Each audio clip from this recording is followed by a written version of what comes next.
থাকে যে বিএনপি জামাতের লোক না মানলে আমার শরীরে জোশ আসে না।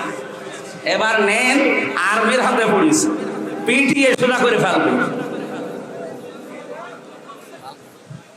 এই জন্য সাধারণ পুলিশ কনস্টেবল যারা এই মানুষগুলো হুকুমের আসলে দাস ছিল, এদের কিছু করারও ছিল না। তারপরেও এরা আরো নিরপেক্ষ থাকতে বাধ্য। যে মানুষগুলো হুকুম দিয়েছে, এই যে বেনজির, কিসের বেনজির? ওর কোনো নজির নেই। এই লোকটা সহ এখন যারা জেলখানায় আছে, পুলিশের সাবেক আইজি, এর আগের আইজি, এরপরে কিছু মানুষকে ওএসডি করেছে। আর যারা ধরা পড়তেছে, আর ওই যে হাউং আঙ্কেল আছে, হাউং আঙ্কেল, এইগুলো সহ যেন আমার তালিকা আজকে আমি দেখলাম দুপুরবেলা 180 জনের একটা তালিকা করেছে। এই জালেমদের বড় বড় দোসর যারা প্রশাসনে ছিল, একটাকেও এদেশের মানুষ ক্ষমা করবে না। জুলুম করলে আল্লাহ মামলা দেবে, তিনি জানিয়েছে। আর আমরা তো 100টা দেব। আমার ধরার পরে বলেছিল যা বলতে বলছে এগুলো যদি না বলেন 50টা মামলা দেব। আমার মামলা কয়েকদিন আগে সব খারিজ হয়ে গেছে, সব খারিজ হয়ে গেছে। কোনো মামলা আর নেই, বেকসুর খালাস। যে জজ ছিল, জজ আমার মামলার এইটা নথি দেখে বলছে কি দেখে বিচার করবো, এর ভেতরে কোনো মাল নেই, যা একেবারে 100 ভাগ খালাস করে দিয়েছে। আমি বলতে গেলাম যে আদালত, আমার এই মামলা তো 3 বছর আপনার হাতেই ছিল, তখন তো আপনি বলেন যে কোনো মাল নেই, এখন হঠাৎ করে বলছেন কোনো মাল নেই, কি দিয়ে বিচার করবো? মানে এটাই বলতো যে হুজুর আমার হাত বাঁধা ছিল, কি ছিল? এখন আমার হাত খোলা আছে, আমি এখন ওপেন, এখন আমি ন্যায় বিচার করতে পারবো বা করতে পারছি। আমরা চাই 1628টা চেয়ার এই দেশে মেইন চেয়ার আছে, প্রত্যেকটা চেয়ার যেন এই জজের মতো হাত খোলা থাকে, আবু সাইদের মতো এভাবে হাত খোলা থাকবে। কথা বলেন ঠিক কিনা? আজকে যিনি ওসি এসেছেন ওনারও এখন হাত খোলা, আগে হাত বাঁধা ছিল, এখন তো হাত খোলা আছে। কিয়ামতের আগে যেন এরকম হাতগুলো আর কেউ বেঁধে দিতে না পারে। কি কথা বলছেন না কেন? আজকে রাত 12:30টার জরিপ দেখেননি? বিবিসি এবং আল জাজিরা থেকে একটা রিপোর্ট এসেছে, আন্তর্জাতিক সংস্থা। ওরা দিয়েছে দেশে 100 জনের 14 জন মানুষ এখনো পর্যন্ত জালেমদের সাপোর্ট করে যাচ্ছে।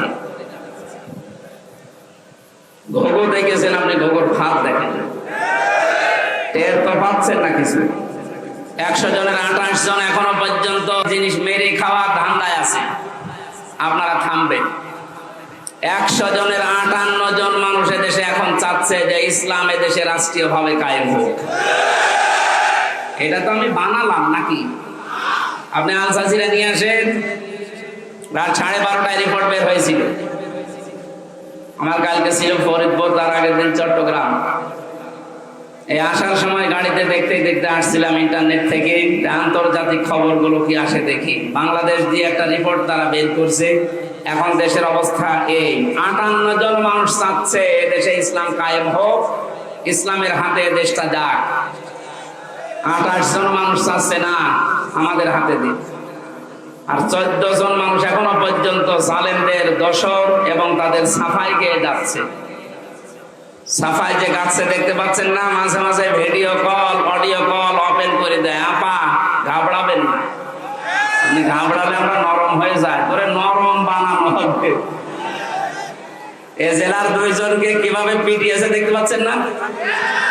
আমার কুষ্টিয়ার একজনকে এভাবে পিটানোর পরে তার ছেলে দিয়েছে আমার বাবাকে ওরা কুকুরের মতো পিটিয়েছে। কি সুন্দর স্ট্যাটাস দেখিছে যে আমার বাবাকে ওরা কুকুরের মতো পিটিয়েছে। এখন নিচে বলবেন সুবহানাল্লাহ না আলহামদুলিল্লাহ। জালেমদের প্রতি কারো মায়া নেই, আল্লাহর মায়া নেই, রাসূলের মায়া নেই, কারণ এরা সবার শত্রু। জালেমরা তার নিজেরও শত্রু, জালেমরা তার নিজেদেরও শত্রু। কিয়ামতে জালেমরা তার এই আঙ্গুল পর্যন্ত কামড়াতে থাকবে, চিবিয়ে খেয়ে ফেলবে। সূরা ফুরকানের ভেতরে আছে। এই জন্যে জুলুম যারা করেছেন, আপনার দুনিয়া শেষ, আখিরাত তো শেষ আগে। আমরা এই ময়দানে এসেছি দল, মত, জাতি, বর্ণ, ধর্ম নির্বিশেষে দেশটাকে স্বাধীন করার জন্য যেমন কোনো দল ছিল না, বাংলাদেশ জামাতে ইসলামের কেন্দ্রীয় আমির ডাক্তার শফিকুর রহমান কয়েকদিন আগে ঘোষণা দিয়েছেন দেশ স্বাধীন করার জন্য যারা জীবন দিয়ে গেল, এখন 2700 মানুষ হাসপাতালের বেঁধে কাতরাচ্ছে। এরা কোনো দলের মানুষ না, এরা এই দেশের সম্পদ। এরা কি কোনো দলের মানুষ? সবগুলো দেশের সম্পদ। এরা জাতির শ্রেষ্ঠ সন্তান। যদি মুক্তিযোদ্ধা বলতে হয় এদেরকে বলা যায়। ভুয়া মুক্তিযোদ্ধা যেগুলো আছে, আমার মনে হয় এগুলোর ভাতা বন্ধ করে দিয়ে ওই ভাতা এখন এই 2700 মানুষকে দেওয়া দরকার। না করেই তুমি আন্দাজে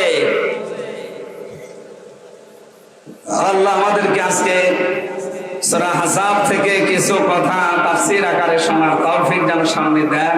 যাদেরকে নিয়ে আসলেন কষ্ট করে যারা বসে আছে বলেন আলহামদুলিল্লাহ, বলেন জোরে আলহামদুলিল্লাহ। দরুদ আর সালাম পড়ছি আমাদের নবী, মানবতার মহান শিক্ষক মুহাম্মদ রাসূলুল্লাহ সাল্লাল্লাহু আলাইহি ওয়াসাল্লামের প্রতি। রবিউল আউয়াল মাস, এটা আমি আলোচনা করতে চেয়েছিলাম সূরা আরাফ থেকে, দেখলাম না, এটা রবিউল আউয়াল মাস চলছে, কিছু কথা বলা দরকার এই মাস সম্পর্কে। যে বিশ্বনবী মুহাম্মদ রাসূলুল্লাহকে আল্লাহ এই মাসে পাঠিয়েছিলেন। যেহেতু বাংলাদেশ, ভারত, পাকিস্তান এই সমস্ত দেশে কিছু ভেজাল আছে, নবীর জন্মের পক্ষে কিছু মানুষ আনন্দ করতে আছে, আর কিছু মানুষ নবীর সিরাত সুরাত তার আদর্শ নিয়ে আনন্দে আছে। আমরা দুইটাই চাই, কারণ একটা মানুষের জীবনী লিখতে হলে জন্ম ছাড়া লেখা যাবে? বলেন বলেন। নবীজির জন্ম যেই দিন থেকে, ওই দিন থেকে আমরা আরম্ভ করব। মুহাম্মদ রাসূলুল্লাহকে আল্লাহ যখন পৃথিবীতে পাঠিয়েছিলেন, এই খুব খেয়াল করে শুনবেন, আমি গতানুগতিক কথা বলছি না। আল্লাহর নবীকে যেদিন এই পৃথিবীতে আল্লাহ পাঠান, মিলাদ বলা হয়। এই যে ঈদে মিলাদুন নবী অনেকে অনুষ্ঠান পালন করে। ঈদ মানে আনন্দ, মিলাদুন নবী মানে নবীর জন্মের আনন্দ। নবীর জন্মের কি, যারা এই এলাকায় মনে হয় এগুলো কম আছে, চট্টগ্রাম সিলেটে বেশি। যারা এগুলো করছেন একটা তথ্য বলছি এবার। এই পৃথিবীতে দুইজন মানুষ নবীজির আপন চাচা ছিল, তারা আবু লাহাব আর আবু তালেব। দুইজন আপন চাচা না? এই দুইজন নবীর মিলাদে জন্মে খুশি ছিল, খুব আনন্দ করেছিল তারা। এত খুশি নিজের মাটিকে পর্যন্ত আজাদ করে দিয়েছে। আপনি পারবেন এরকম? আপনার খেজুরি আর জিলাপির ভক্ত, আর তারা নিজের বাড়ির কাজের মহিলাকে বলেছে যা করে আমি কে না আজাদ করে দিলাম। অথচ দুইজন চাচা জাহান্নামী, এটা কোরআন দ্বারা হাদিস দ্বারা প্রমাণিত। কথা বলে না কেন? আবু লাহাব যে জাহান্নামে গেছে, এর জন্য আবার কোনো প্রমাণ লাগবে নাকি? আল্লাহ পাক বলেন সায়াসলা নারান যাতা লাহাব, ওকে জাহান্নামে আল্লাহ দিয়েছেন এই আয়াতটার প্রমাণ। আর একজন চাচার নাম বললাম আবু তালেব। এই লোকটা মারা যাওয়ার দিন নবীজি তার মাথার কাছে গিয়ে বলেছিলেন, ইয়া আম্মি আবি তালিব, আল্লা ইলাহা ইল্লাল্লাহ হাজ্জুল লাকা ইনদাল্লাহি ইয়াওমাল কিয়ামাহ, রাহুল বুখারী। হে চাচা, জোরে বললে হয়তো মানুষ শুনে আপনাকে খারাপ বলতে পারে, জোরে বলা লাগবে না। খালি আমার কানের কাছে মুখটা নিয়ে আস্তে করে বলেন লা ইলাহা ইল্লাল্লাহ মুহাম্মদ রাসূলুল্লাহ। ঘোষণা দেওয়া লাগবে না, ওটা আমি নিজেই নিয়ে নিলাম। শুধু আল্লাহর একাত্মবাদের ঘোষণা দেন, আমি গ্যারান্টি দিলাম কিয়ামতের দিন ঝগড়া করে আপনাকে আমি আল্লাহর দরবারে জান্নাতে দিয়ে দেব। ও পড়ে নাই, কালেমাটা পড়ে নাই। আশপাশের যারা নেতা ছিল, আবু সুফিয়ান, আবু লাহাব ডাক দিয়েছিল, নেতা পড়বা, সারা জীবন বাপ দাদার ধর্ম মানলে এখন ভাতিজারে নতুন ধর্ম গ্রহণ করে কলঙ্কিত হবা। তোমাকে মানুষ কাপুরুষ বলবে, ভীরু বলবে, তোমাকে লজ্জা দেবে, তোমার নামে বদনাম বের হবে। আবু তালেব ওই দিন বলেছিল, ভাতিজা মুহাম্মদ, তোমাকে আমি ভালোবাসি, কিন্তু তোমার এই কালেমাটা পড়তে পারলাম না, তুমি আমারে মাফ করে দিও। মাফ করার মালিক কি নবীজি? বলেন বলেন। নবীজি মন খারাপ করেছিলেন, এই জন্য আল্লাহ সূরা আহজাবের সূরা কাসাসের 56 নম্বর আয়াত তার জন্য নাযিল করে বলেছিলেন, কেন আপনি মন খারাপ করেন? হেদায়েত আপনার হাতে দেয়নি যে দিয়ে দেবেন, এটা আমি আল্লাহ নিজের হাতে রেখেছি। আমি ভালো জানি যে কারে দেওয়া যায়। এই লোকটার তো মন নেই, আপনাকে ভালোবাসে ঠিক আছে, আপনার জন্মে লোকটা এত বেশি খুশি হয়েছিল আমি দেখেছি, কিন্তু আপনার আদর্শ পেয়ে লোকটা খুশি না। এরপরেও নবীজি তার মায়া মহব্বত, তার যে কষ্ট, সারা জীবন তার পেছনে শ্রম দিয়েছে, এই জন্য নবী নিজে তার কবরের পাশে দাঁড়িয়ে দোয়া করেছিলেন, হে আল্লাহ তুমি আমার চাচা আবু তালেবকে মাফ করে দাও। সঙ্গে সঙ্গে জিবরাইল এসেছেন সূরা তাওবার 113 নম্বর আয়াত নিয়ে, হে নবী কার জন্য হাত তুলেছেন? হাত নামান। মা কানা লিন-নাবিয়্যি ওয়াল্লাযীনা আমানু আইয়াস্তাগফিরু লিল-মুশরিকিন ওয়ালাউ কানু উলি কুরবা মিন বা'দি মা তাবায়্যানা লাহুম আন্নাহুম আসহাবুল জাহিম। আল্লাহ পাক বলেন কোন নবীর জন্য, কোন ইমানদারের জন্য এটা জায়েজ না, শোভনীয় না, উচিত না এই পৃথিবীতে কোন মুশরিকের জন্য সে আল্লাহর কাছে ক্ষমা চাবে। আল্লাহ বাদে অন্য কেউ আল্লাহর মতো কাজ পারে এই কথা যারা বলে বিশ্বাস করে তারা মুশরিক। এটা আবার দলিল দেওয়া লাগবে? আমি আবার বলছি, এদিকে তাকান, আল্লাহ যেটা পারে ওইটা অন্য কেউ পারে এই কথা বিশ্বাস করার নাম শিরিক, আর শিরিক যে করে সে মুশরিক।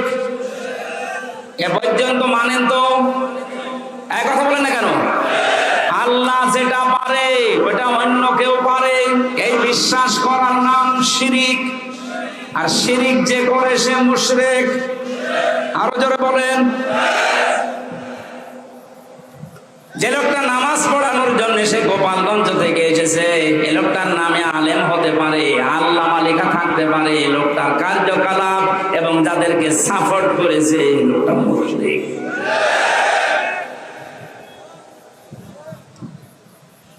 জালেমের পক্ষে যদি কেউ অবস্থান নেয়, তিরমিজি শরীফের হাদিস, নবীজি বলেন কিয়ামত পর্যন্ত কোন মানুষ যদি কোন জালেমকে সাপোর্ট করে, ভালোবাসে, সমর্থন জানায়, সে আমি নবীর উম্মত থেকে বের হয়ে যায়।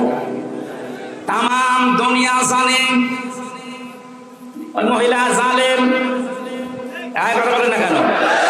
তাম পৃথিবীর ভেতরে যে তালিকা আপনি দেখবেন ইন্টারনেটে 100 জনের তালিকা আছে, তার ভেতর ওনার নাম আছে। আপনি জানা শোনার পরও তার মার্কা নিয়ে দাঁড়ালেন, আপনার বিবেক নেই। আবার জননী নাম দিলেন, সাপোর্ট করেন, সমর্থন জানান, তার সাফাই গান, আপনি নবীর উম্মত থেকে বের হয়ে গেছেন। আপনার পেছনে নামাজ হবে কি করে? এই জন্যই তো জেলখানায় আপনার নামে বক্তব্য হইতো। আমি নিজে দেখেছি, মাওলানা মামুনুল হক বারবার আমাকে বলতো, হামজা আমি যদি বাইরে যেতে পারি জীবনে কোনো মুশরিকের জন্য জানাজা পড়াবো না, ওদের কবরেও দেব না। বলতাম, ভাই আপনি এই বিষয়ে এত কড়াকড়ি কেন? বলে, হ্যাঁ আল্লাহর কোরআনের নিষেধ, মুশরিকদের জন্য ক্ষমা চাওয়া জায়েজ নেই।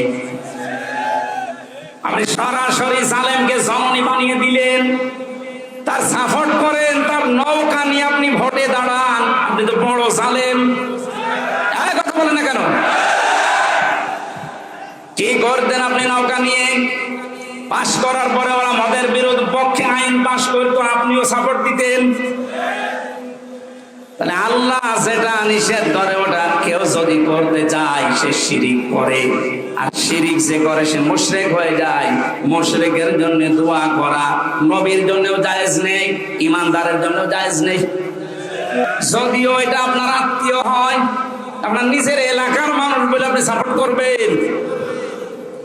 এবার কোরআনের আয়াত একটা শোনেন, আপনি তো নিজেও জানতেন, ইয়াউমা নাদউ কুল্লা উনাসিম বিইমামিহিম। সূরা বনী ইসরাঈলের 72 নম্বর আয়াতের প্রথম অংশে আছে, রংপুর কুড়িগ্রাম এলাকার মানুষেরা কান খাড়া করে শোনেন আর বিবেক দিয়ে ভাবেন। বুদ্ধি আল্লাহ আপনাকে এমনি দেয়নি। শুধু জিলাপি খেয়ে রবিউল আউয়ালে শেষ করে দেবেন, এর জন্য আপনাকে আল্লাহ পাঠায়নি, পাঠিয়েছে আপনার বিবেককে কাজে লাগাতে। আপনি একটু ভাবেন তো, কিয়ামতের দিন আল্লাহ বলেন আমি তোকে ডাকবো বিচারের জন্য, কিন্তু তোকে একা ডাকবো না, আগে ডাক দেব তোর নেতা নেত্রীকে, এরপরে তোকে। এটা তো আমি বানালাম না। ইয়াউমা নাদউ কুল্লা উনাসিন বিইমামিহিম, সূরা বনী ইসরাঈল 15 নম্বর পারা 8 নম্বর পৃষ্ঠা 3 নম্বর লাইনের 72 নম্বর আয়াতের প্রথম অংশে আছে। যত তাফসীর আমি পড়েছি জীবনে, সব মুফাসসির আয়াতের ব্যাখ্যায় একই কথা লিখেছেন। আল্লাহ বলেন কিয়ামতে যখন তোকে আমি ডাক দেব, আয় বিচার হবে, তোরে আগে না, আগে ডাকবো তোর নেতাকে। কাকে? আগে নেতা থাকবে, এরপরে আপনি। বিবেক যদি থাকে বলেন তো, আপনি যে নেতার নেতৃত্ব মেনে চলেন, যাকে আপনি আদর্শ মনে করেন, যার পেছনে স্লোগান দেন, যাকে ভোট দেবেন বলে আপনি আশা করে আছেন, এই লোকটা যদি আপনার সামনে থাকে, আপনি তার পেছনে, আপনার কি মনে হয় যে আল্লাহ আপনাকে মাফ করবে? এখন যদি বলেন না, ধরা খাবেন না। আপনি যারা ধরা না খান, বিপদে না পড়েন, এই জন্যই তো এত কষ্ট করে আমাদের। এত কম দুঃখে সেই কুষ্টিয়া থেকে পর্যন্ত এত দূর পথ পাড়ি দিয়ে আমার আশা আবার চলে যাওয়া লাগবে কোন কারণে? আপনি যাচ্ছেন, আমি দেখতে পাচ্ছি কোরআনের চোখ লাগিয়ে যে জাহান্নামে যাচ্ছেন, আপনি ধরা খাবেন। এমন কোন মানুষের পেছনে থাকা যাবে না, রায় দেওয়া যাবে না যারে দেখলে আল্লাহর রাগ হয়। এরকম মানুষ দেশে নেই। আপনি এমন মানুষের পেছনে থাকবেন, রায় দেবেন, সমর্থন জানাবেন যাকে দেখলে আল্লাহর কথা মনে হয়। এরকম মানুষ দেশে নেই। আমার তো ডাক্তার শফিকুর রহমানের দিকে তাকালে মনে হয় যে আল্লাহর কথা মনে পড়ছে। আর কাওয়া কাকুর দিকে তাকালে আমার মনে হয় শয়তান তো আমি দেখিনি, যদি দেখতাম তো এরকমই হতো। টাটকানির ভেতাল শয়তান। এই বয়স এখনো পর্যন্ত দাড়ি কেটে সেটে মনে হচ্ছে যে ইয়াং হবে, অথচ কবরে এক পা চলে গিয়েছিল। আল্লাহ দয়া করে একটু ফিরিয়ে দিয়েছে, তারপরও যদি একটু ভালো হবে না, শয়তানে আরো বেড়েছিল। এখন আর এই দূরের গর্ত খুঁজে পাচ্ছে না, কোথায় যে আছে ও জানে আর আল্লাহ জানে। আমার কুষ্টিয়ায় বাড়ির নিচে একজন ভাড়া থাকতো, আমি তো জানতাম না। আমি তো 3 বছর ছেলে বাড়ি যেয়ে দেখছি উনি ভাড়া আছে। পরবর্তীতে শুনলাম উনি জালেমের অনুসার। এই 5 তারিখের আগ পর্যন্ত তার দাপট কি গো। 5 তারিখের পরে শুনি যে ও কোথায় গেছে ও জানে আর আল্লাহ জানে, ওরে খুঁজে পাওয়া যাচ্ছে না। 850 বছর আগে লক্ষণ সেন পালিয়েছিল, আর 850 বছর পরে পালিয়েছে এইটা। এতদিনের ভেতরে পৃথিবীর ইতিহাস কেউ ক্ষমতা ছেড়ে পালিয়েছে আমরা শুনি নাই, কোনো জায়গায় পড়ি নাই, কিন্তু এই যে নিজে দেখলাম। এই পালিয়ে যাওয়ার পর থেকে চট করে ঢুকে পড়বো এই আশা অনেকে ব্যক্ত করছে যে আমি কাছাকাছি আছি, চট করে ঢুকে পড়বো। আপনি বাস্তবতা টের পাচ্ছেন? পালিয়ে যাওয়া ইমাম যদি মসজিদে ঢুকলে এই অবস্থা হয়। আজকে ঢাকার রণক্ষেত্র হয়েছিল বায়তুল মুকাররম। যারা এর সাথে জড়িত, এই সন্ত্রাসী কর্মকাণ্ডের সাথে নিরীহ মুসল্লিদের যারা পিটিয়েছে, প্রত্যেকের আমরা শাস্তি দাবি করছি। ভণ্ডামি করার জায়গা পান না, নামাজ পড়াতে এসেছে জোর করি, মনে হচ্ছে ওর পেছনে নামাজ পড়তে মানুষ লালায়িত হয়ে আছে। যেই দিন এই জালেমাকে কওমি জননী উপাধি দিয়েছিল এই শয়তানটা, সেই দিন থেকে কওমি মাদ্রাসার আলেমদের মন থেকে এই আলেম নামে জালেম উঠে গেছে। জেলখানায় ওর নামে বদদোয়া হতো। এই রুহুল আমিন যে লোকটা, বাবা ভালো ছিল, আল্লাহর ওলি নিঃসন্দেহে, মাওলানা শামসুল হক ফরিদপুরি, আল্লাহ তাকে হায়াতে তার জিন্দেগির গুনাহগুলো যেন মাফ করে জান্নাতের সুউচ্চ মাকাম দান করে। কিন্তু তার কাছ থেকে কি পয়দা হয়েছে? নির্ভেজাল টাটকা একটা শয়তান, আলেম নামে কলঙ্ক, আলেমদের নাম বলতেও ঘৃণা করে লোকটা। সাপোর্ট দিত এই জালেমকে। আর কাজ পাইনি, নৌকা মার্কা নিয়ে দাঁড়িয়েছে। যদি কুকুর মার্কা নিয়ে দাঁড়াতেন তাও ভালো হতো। ইয়াজিদ যেমন গালি হয়ে গেছে এই পৃথিবীতে, আমার মনে হয় যে সালেম পালিয়েছে, ওর নামও এই পৃথিবীতে একটা গালি হয়ে যাবে ইনশাআল্লাহ। কারণ কত মানুষের চোখের পানি হা শব্দ লেগে আছে। জেলখানার বিভিন্ন তালা থেকে রাতের গভীরে যখন তাহাজ্জুদ পড়তে উঠতাম, এই যে বিডিআর ছাড়া আপনাদের এই কুড়িগ্রাম, লালমনিরহাট, পঞ্চগড় এই সমস্ত জায়গার বহু বিডিআর এখনো জেল খাটতেছে বিনা কারণে, কিচ্ছু জানে না। একজন মুরব্বীকে দেখতে পেয়েছিলাম, বলছে হামজা ভাই আমার আর 1 মাস পরে চাকরি শেষ হয়ে যেত, অথচ আজ 13-14 বছর আমি জেলে আছি, কিচ্ছু জানি না, আল্লাহর কসম। রাতের গভীরে যখন নামাজে দাঁড়িয়ে দেখতাম এই লোকটা আহ শব্দ করে, এমন একটা আবেগ নিয়ে শব্দ বলতো, আহ, এটা আরো সে চলে গেছে। শুধু এই বিডিআরদের চোখের পানি না, 13টা অপরাধ করেছেন এই 15.5 বছরে, যেটা মাপ পাওয়ার মতো না। সব চাইতে জঘন্য অপরাধে আয়না ঘর বানানো, এর চাইতে জঘন্য অপরাধ পৃথিবীতে আর নেই। তা জীবিত মানুষকে এভাবে মানুষ কষ্ট দিতে পারে? আমার মনে হয় দেশের 18 কোটি মানুষ যদি আপনাকে মাফ করে দেয়, ব্যারিস্টার আরমানের বউ জীবনও মাফ করবে না। ইয়াজিদ এই শব্দটা কি খারাপ? অনেক সুন্দর না, কিন্তু সে জালেম হওয়ার কারণে তার নামটাকে আল্লাহ গালি বানিয়ে দিয়েছে। এই কুড়িগ্রামে কোন হিন্দুকে যদি বলেন ভাই ছেলে হয়েছে 5,000 টাকা দেব, ইয়াজিদ রাখে কি নাম, অথচ নামটা কি খারাপ বলেন? এর মতো এত সুন্দর নাম যদি গালি হয়ে যায় জুলুম করার কারণে, আপনার নাম যতই সুন্দরী হোক, আপনার নামটাও গালি হবে 1 আর 2। আবু জেহেলের যে বাড়ি আপনারা দেখতে পান কাবা শরীফের পাশে, এর চাইতে দামি জায়গা কি আর আছে দুনিয়ায়? কাবার পাশে শুধু জালেমের বসবাস ছিল ওই জায়গায়, ওখান থেকে দুর্বিসন্ধি করতো নবীর বিরুদ্ধে, ইসলামের বিরুদ্ধে, সাহাবীদের বিরুদ্ধে। এ কারণে আবু জেহেলের বাড়ি এখন ইন্টারন্যাশনাল পায়খানা। কথা বলে না কেন? আজ বাংলাদেশ সহ বিশ্বে যারা জালেম আবু জেহেলের মতো, কারণ জালেমদের বসবাসের জায়গাগুলো অভিশপ্ত, আল্লাহর গজবের জায়গা এগুলো।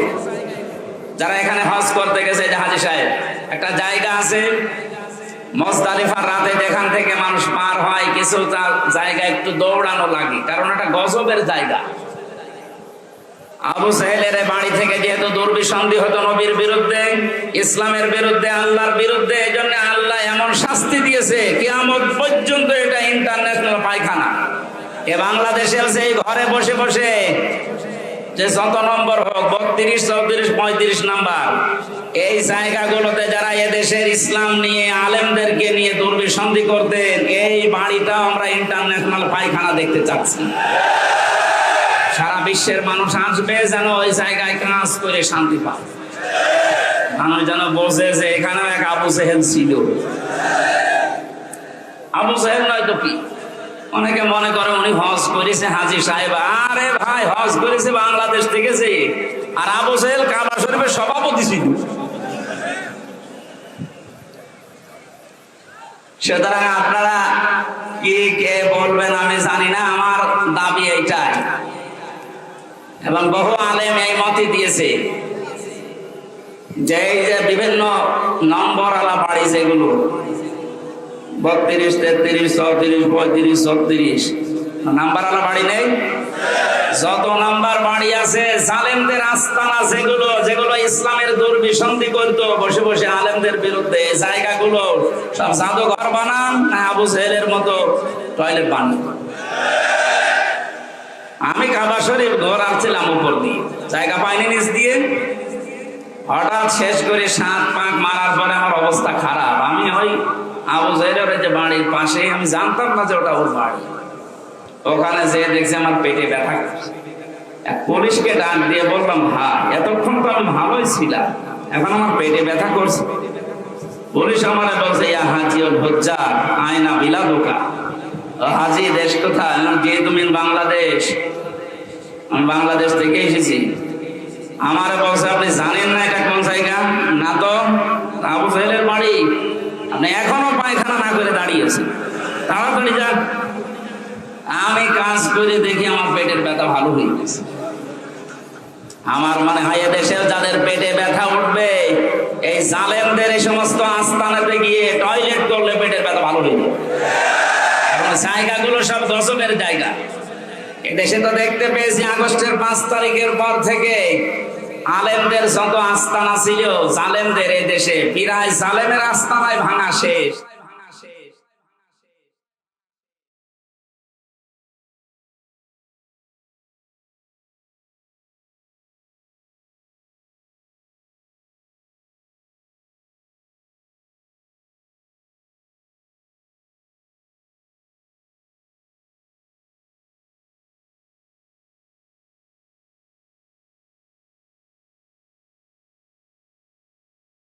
পৃথিবীতে আমার মনে হয় ন্যায় বিচারের মানদণ্ড যেটা দাঁড়িপাল্লা, টুপি, এর ভেতরে আরো 5টা পেয়েছি আমি। দাঁড়িপাল্লা, টুপি, এগুলো সব ন্যায় বিচারের প্রতীক। সুন্নাত আল্লাহর নবীর আদর্শের ভেতরে এগুলো ছিল। যদি আপনার মার্কা নিতে হয় এরকম মার্কা নেবেন, হয় টুপি মার্কা নেন, নাই দাঁড়িপাল্লা মার্কা নেন। 4 নম্বরে পেয়েছি আমি অফিস লাগে। এ পৃথিবীতে দল করতে হলে অফিস লাগে না? আমাদের অফিস আছে। আমাদের অফিসের নাম মসজিদ। আমাদের অফিসের নাম কি? যাদের আনাগোনা মসজিদের সাথে, যাদের সম্পর্ক মসজিদের সাথে,